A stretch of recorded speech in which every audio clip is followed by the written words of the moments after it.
What's up, y'all? It's your girl Sang, and today I'm going to be reacting to a video from Light World titled Jesus Was My Last Hope. Letitia Wrights' testimony. If you don't know who Letitia Wright is, she plays Shuri in Wakanda. And not Wakanda. Dang, I'm thinking Wakanda because the new one's called Wakanda Forever, but Black Panther. That's what it is. Also, just a little side note, I'm not excited for the new Black Panther movie. I'm gonna go see it, but Chad's gone, man. It's sad. I think because I'm just sad about that, I'm just not hype about the movie. But she's in it, so let's see what she has to say. This is her testimony I'm pretty sure she's gonna say she became a Christian. So I wasn't always a Christian. Okay, I was right. And I went through a period in my life when acting was my God, and I really worshipped it. I really wanted to be successful. I would compare myself to my other friends. I would look at my past films and be hard on myself, and it was just really, really dark. On top of that, not being happy about myself and who I was, and I knew something was wrong. So it was 2015, and I had just went to Toronto Film Festival with a film, and I had another film lined up. And I remember I was going to Canada, and I remember I just heard this voice. It was just like, this is the last, you're gonna take a break, a big break after this. And I was like, no, I'm not. I got films, I got jobs, I'm lined up, I'm good. But that voice was really true. And I came home and I kind of just realized that something was missing, and I didn't know what it was, but I had to find out. And I remember at the time, some of my friends were Christians, and I always would hang out with them and I'd see their light. And it's not no airy fairy thing like Jesus. No, it was literally like peace and joy and serenity. And I noticed that they had something that I didn't have, but I was too scared to approach it because I believed that Jesus was this, no offense, this is what I thought in my mind. Jesus was a white guy with blonde hair, blue eyes, how can he relate to me? Yeah, same. I was in the same position at one point. I didn't really connect with it because, as you guys know, especially here in America, Jesus is so whitewashed. It is insane how whitewashed he is. And if you actually read the Bible, he's nothing like they push on us. So it's weird. And when you know that, you're just like, that's the first thing people say. They be like, man, I'm not praying to this fake white God, and this is man-made, and this isn't real. That's a thought process of most people. That's what I had the same thing back before I became Christian. So I get where she's coming from. And it was so warped in my mind, like it was not correct, my approach to Jesus. And I remember I just started to seek. And he would just literally line me up with friends. Like my friends would meet me who were Christians and be like, do you want to go Bible study? And they would never ask me this, and I'd be like, yes. And I'd be like, why did I say that? I didn't even know what the Bible is. I don't even know what chapter to turn to. I don't even know how do you do that? And then I just realized that something was missing, and I started to seek, and Jesus was my last hope. And I remember my friend called me, and one day I was in a dark room. Literally, I had this pattern, because my depression was so deep, I had this pattern of putting myself in a dark room. And he called me, and he was on his way to South Africa, and he said, something's not right, and God told me to call you. And I burst out crying, and he was like, something's not right, I don't feel that you're in the right place. And I confessed, and I was like, I'm not happy, and I don't know what to do. And he said to me, well, there's Jesus. And I was so honest, I was like, bro, how do I relate to this Jesus you talk of? I don't think that's for me. And he was just like, at least try. He's like, I tried, and he helped me. So he gave me, he said, I'm gonna give you Matthew 6:33. And then he said that I should seek first the kingdom and his righteousness. And that's amazing. That her friend, she had a great group of friends. See, it sounds like she was like the atheist of the group, and it just like that seed just happened to get planted at some point to where it just worked out. Cause for them to randomly like they know she's not Christian, to randomly be like, "Hey, you want to go to Bible study with us?" And for her to be like, "Okay," like that's amazing. I don't mind. My friend group, we were all atheists. But that's how it usually is though, right? Like you may know one person that's religious, whether it's a friend or like coworkers or something, but like usually if you atheist, everybody else you kicking it with is atheist, because y'all about to make some crazy jokes and you know you about to offend somebody with it. Unless your religious friends have like a good sense of humor, but just to be on the safe side.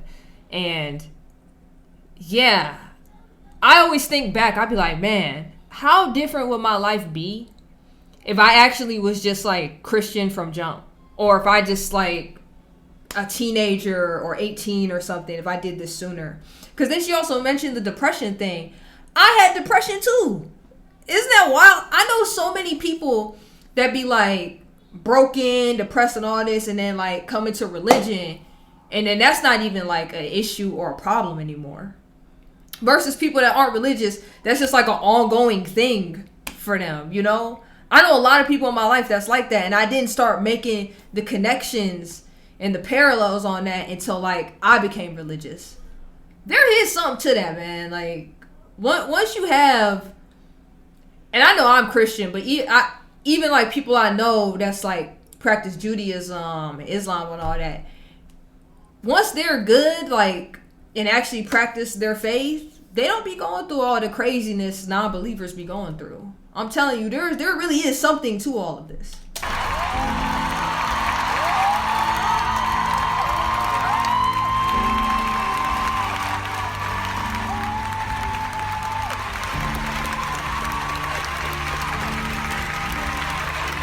And I will say, because they still clapping, I said this in another video.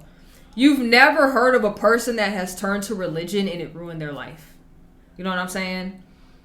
Like you can hear somebody be like, "Oh, I turned to alcohol, I've turned to drugs, I turned to stripping, prostitution, all these things, porn," right? They turn to all these things and their life just goes into shambles and breaks down.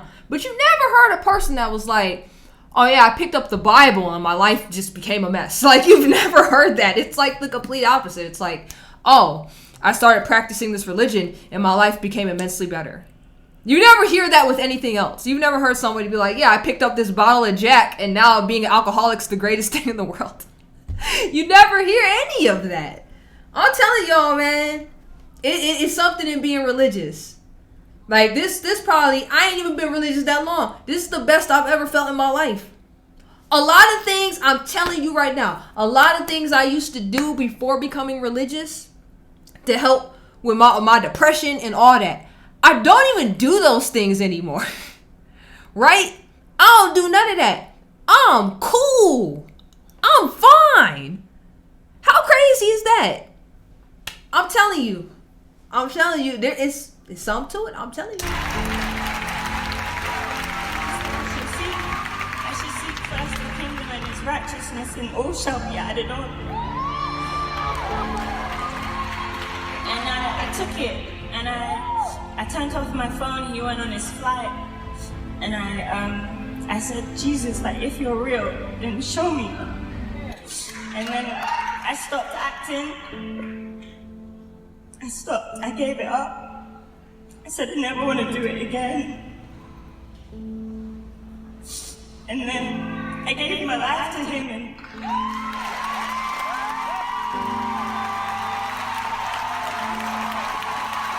hold on, now there's a whole new Black Panther movie out. Aren't you in it? like I reflect and I just always cry. Like I always cry about it.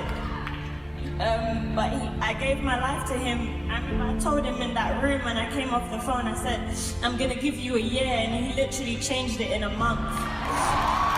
Yeah. It's extremely fast. He showed up, and I had all of these amazing encounters, and I gave my life to him. And I remember the night I gave my life to him, I literally felt like whatever spirits, like darkness was leaving me, and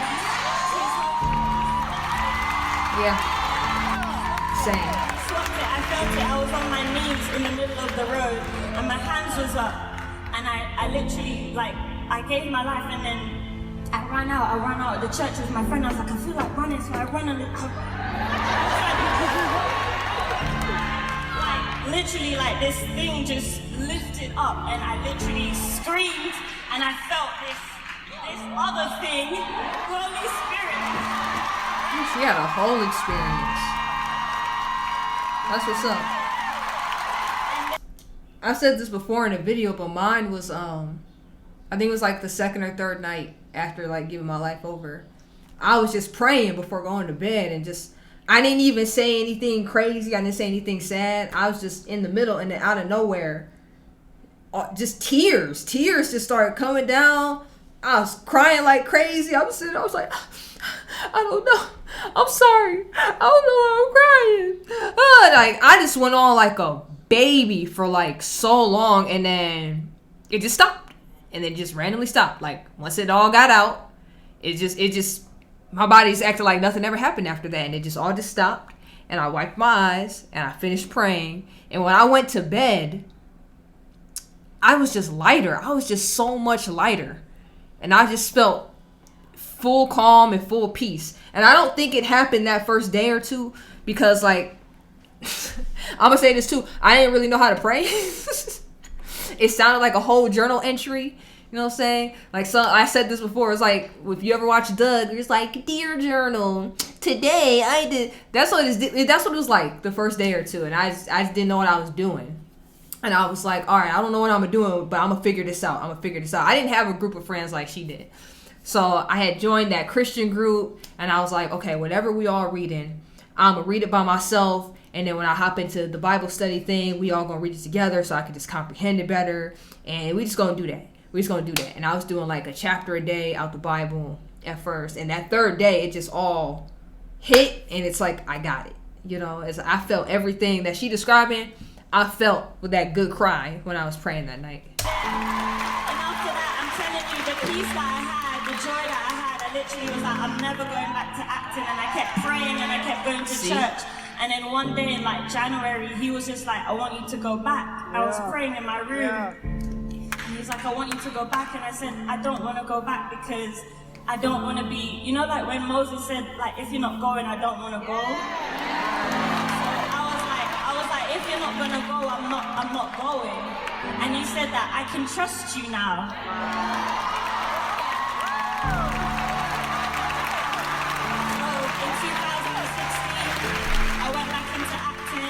I called my agent, and I was like, she's like, are you coming out of retirement? I was like, yeah.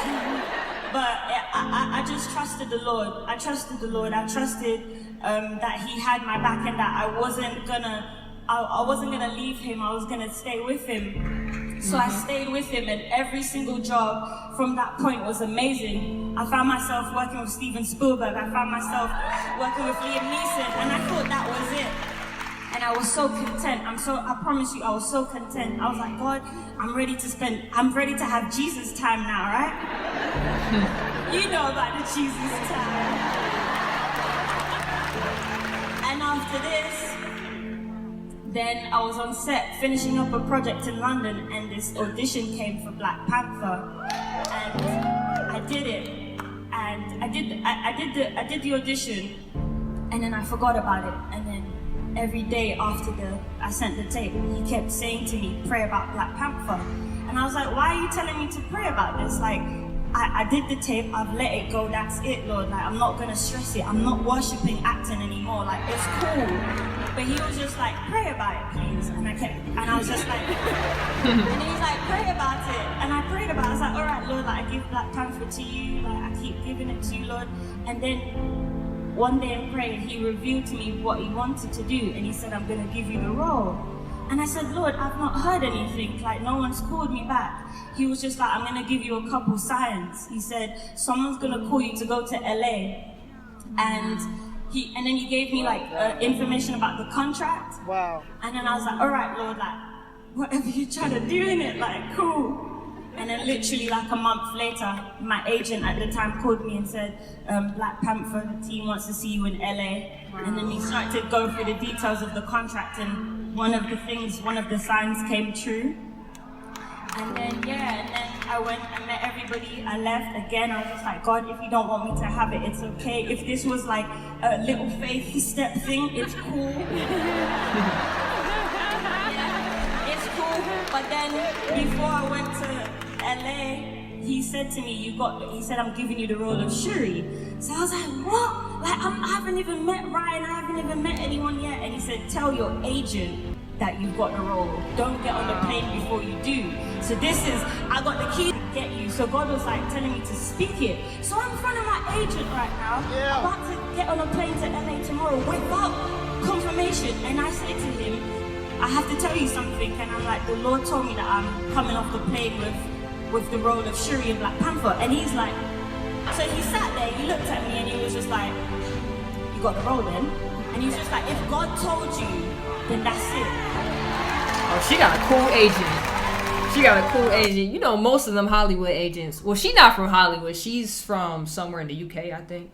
But you know, most of them agents, when you're an actor, just be like, okay, I don't know what drugs you took. Give me some too. But you tripping. I haven't heard anything yet. that would be a usual agent response. So for her agent to be like, oh, if God told you that you cool, then she got a cool agent, man. She got a really cool agent.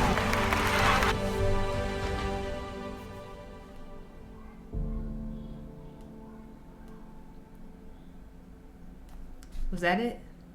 Oh, my bad. There's more, y'all. I'm going to pause it because I think that's it. So it says, whoever sows to please their flesh, from the flesh will reap destruction. Whoever sows to please the Spirit, from the Spirit will reap eternal life. Galatians. I actually read Galatians. That's one of I think that's the third book I read. I write everything down. That's how, I'm telling y'all, that's how deep I am into it. Oh, Galatians was the fourth book I actually read. I just finished Genesis, and now I'm on Revelations because my Christian group told me to read it based on that. One of the videos I dropped on Sunday where I told you guys about my recent religious experience.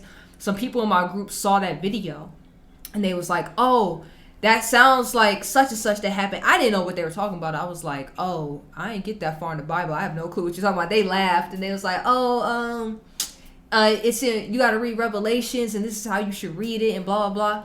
When I tell y'all, I dropped no videos today. This is the day that I'm shooting this. It's a Wednesday. No videos dropped today. And I woke up this morning because I had just finished Genesis because I told him I would read it after I finished Genesis. I was like, I'm going to read Revelations, but I'm going to read it how they told me to read it. Because usually when I read books in the Bible, I'll do about 3 chapters at a time. Sometimes 2 if I'm pressed for time before I got to do whatever I got to do for the day. But I usually try to read 3 chapters, right, in the morning. They told me, they was like, when you read Revelations, read the first 11, stop. Take a break to kind of take in what you did, and then read the rest. So this morning, I started reading it, and I was like, ooh. And I was just reading it. And I just kept going, and I read it exactly how they told me to.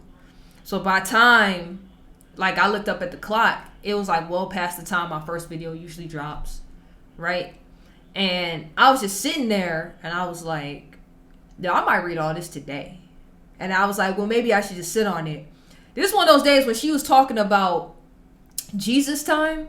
This is one of those days where I'm just like, I can see now why a certain YouTuber I watch, where he just be taking breaks because he'd be like, man, I just want to read the Bible. If I could just do this all day and still be able to take care of my family, it'd be awesome. Because at the end of the day, we all need money, so it doesn't matter how comfortable I am in this moment.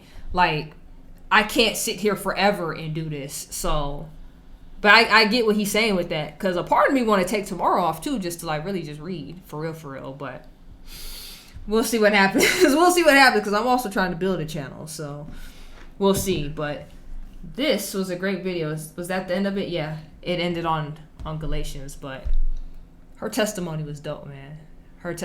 I'm telling y'all, you've never heard somebody that picked up religion and their life went to crap. Their life always gets better. It always gets better. God always got their back. I'm telling y'all. I'm telling you, if you're not religious and you somehow stumbled on this video and you just somehow sat through all of this, at least think about it. At least think about it. That's all I'm gonna tell you. At least think about it.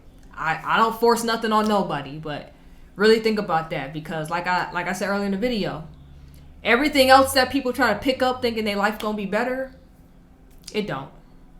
It really don't. Religion really is the only thing that'll like lift you up and really make you whole. I'm telling y'all. But if you guys want to see me react to more videos just like this one, go ahead and let me know in the comment section down below. Make sure you like, comment, subscribe, hit the notification bell. If I have to miss a day, like today where I didn't drop any videos, the only way I'm able to update y'all is through my social media, which I did today. I put it on Twitter. I shared my Twitter post on my Instagram stories, and that's how I usually keep everybody updated. So if you're not following me over there, make sure to hit the links in the description box below, because that's how you'll be able to follow me. And until next time, you already know who it is. It's Sang.